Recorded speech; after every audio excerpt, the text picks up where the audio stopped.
Hello everybody and welcome to my channel. My name is Vivalina and today we are building the Japanese restaurant. So this is built with the reference picture that I had. So yeah, this is how it gets its unique style, and we are working with a lot of plaster and wood. And yeah, that's just what we are going for. It's next to the Japanese macaque habitat, which is one of my favorite habitats as well, just as this is one of my favorite builds. Yeah, I don't know what it is about Japan, but inspiration just struck me, and I also really like how it turned out. So here you see me starting off on one of the most annoying things of this build, and this is just to get this window framing right. So I wanted this plaster round window, but I wanted to be lined with wood, so it took quite a while to figure out just exactly how to do it. Yeah, so while we are already on the mention that we are building a restaurant, I have to say I love the update with the restaurant and that we can have people sit there, and also that you do not need a path for it. Isn't that just amazing? Because yes, it maybe looks better if you have a path and people also walk between the tables, but on the other hand, this one is placed next to water and a habitat barrier, so I'm really happy I didn't have to deal with the whole path issues that we can have in this game. Yeah, there's my framed window, just how I like it.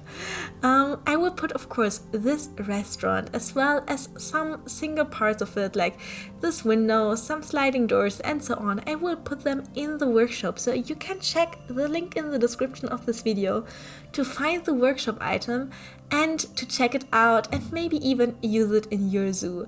There's one fair bit of warning though. So you see that I worked with a lot of wood, to frame the plaster and so on. And the problem with this wood is it's climbable. So I was lucky because I'm in a sandbox zoo here. This means I could just turn off the escaping of animals. So that's how they cannot escape. But if you place this, let's say, in a franchise zoo, I would recommend you to have a separate habitat barrier, because otherwise the animals will escape through this restaurant and they will climb on the tables and I don't know what. I haven't actually seen it, but in theory they could, so you do not want that. Yeah, as we are on this point, maybe let me quickly just introduce you to the project. So Steinheimer Zoo is a zoo placed in Europe in the Steinheimer area. I think it's in Germany. And it's in a valley from where there was a crater. So I named it like this because I just started building this zoo on this custom map from Planet Zoo, and it just very much looked like a crater. So I used it, and that's how I decided how to name it. And yeah, it's just, a temperate zoo. It's a huge project, so it will have all kinds of areas to different areas of the continent, but also general areas. So I think, for example, an underwater viewing area, just a little teaser for next upcoming videos. We already saw the Europe area, the North America area, and the South America area. So South America was the last video, and then we also have the South American tropical house, which until the Japanese restaurant was my favorite. So it's only getting better. And yeah, it would mean a lot if you also check these ones out, because those are in tour style. So you don't actually see me building them, but me just showing what I have been doing in the past. So that's also something I most likely will keep up in the zoo. I will make some exceptions, like for this restaurant, when I know that I build something which is really worth building. But otherwise, I think it's also sometimes just really nice to see what has been done before. Yeah, so this is right now the moment where I decided to build sliding doors. It was a bit difficult to find quite the right material for it, which is why I had spammed various materials there, but in the end I'm quite happy on how they turn out, and I also tried to use them in the different spots of this restaurant in different ways, like closed, partially open, more open, and so on. And I also just really like this little window wall. It's those kind of windows that you can open and close. Okay, that's true for any window, but you see what I mean. So if you have them open, nobody can walk through it or anything, or more likely climb through it. Anyhow, these windows give you the opportunity to have your restaurant with, always a little bit of breeze, of a fresh air, and at the same time, the smell of your delicious food can go through these windows to the outside and lure more customers in. Yeah, as we are on the topic of food, I just really wish we had a little bit more options to have like ethnic food in Planet Zoo. So for example, for Asia, it could be sushi, which would be like in Japan, or it could be Chinese noodles, or I don't know, other street food. Or even if you think about India and the fact that we have a whole India building set, wouldn't it make sense to serve like pakoras and samosas and that kind of food as well, or some curry in the restaurant as a whole dish? I think there's just so much more that we can do. In South America, for example, we can go for tacos and for empanadas. And then when we talk about Africa, to be honest, I'm not too sure about what African food would be like, but wouldn't it be interesting to just learn that? So I googled some stuff, so there seems to be a lot of variety, also of street food that could be done. And why would we have ethnic food? So for me, there are two reasons. One is, just the immersion. So if you build a full-fledged Asian area, and then somebody walks around eating a hot dog, does that really feel right? And at the same time, we have the option to build on various continents.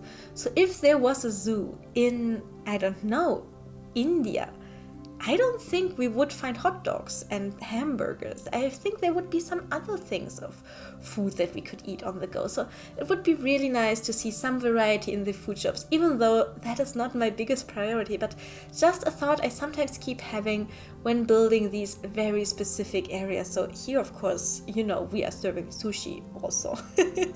Just so you know. We also are adding this little fruit bar, and this is in general just a part where I want to mention that I started to really like doing interiors. So this is the thing about the limited space. You have the creativity and you fill it, and then it's done. And when you're on the outside, it stretches in forever, and it can take you very long to detail some things out. So I think I might start to do a little bit more like interior stuff, because it's really fun actually. So I really recommend you trying it. You can do it, of course, with the prop items we have, but then we can also do it with wonderful creations from the workshop. So I'm always a huge fan of using workshop items as well if they exist. You can see this in my Europe episode of Steinheimer Zoo, where we have the gift shop, where we have amazing gift shop items that I wouldn't even want to recreate just because they are so cool, like for example the plushies. So I think this is just also really, really great part of the Planet Zoo community, that we have these amazing workshop items. So also remember, this restaurant will be on it. I'm very sure that I have mentioned it before. Maybe some comments also on the Japanese macaque habitat, because in the end, in the cinematics, I decided to include both, like the restaurant as well as just the general habitat next to it. So there are some things that I did there that I'm kind of proud of, so maybe you like them too. So one thing to put attention to is that I actually made these little islands that I covered in snow. They are built after the shape of the Japanese island. So if you look at them from the top, it's replicating Japan. So this just, I don't know, felt like this little inspiration that I got. And then also we have this cute little Japanese temple, which is, a little more traditional versus this more like maybe modern restaurant. And this one has a custom roof, which was a bit of a pain, and it's not exactly as I wanted it. But I'm still quite happy on how it turned out. So maybe put some attention to this when you watch the Japanese habitat. It also has a walkthrough, so people can actually go through and see them up close, even though, of course, the islands, for example, are not accessible to people, so they always have a little space to hide. Also, we will extend this restaurant a bit to the side and have like an indoor place for the Japanese macaques. So if they want, they can go in there to hide from weather, or just chill and sleep.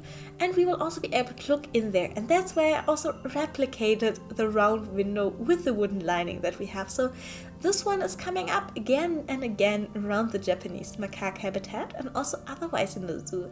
So if you watch the next episode, keep an eye out and let me know when you see our little round windows. So yeah, the other viewing side is just also, walking along the habitat.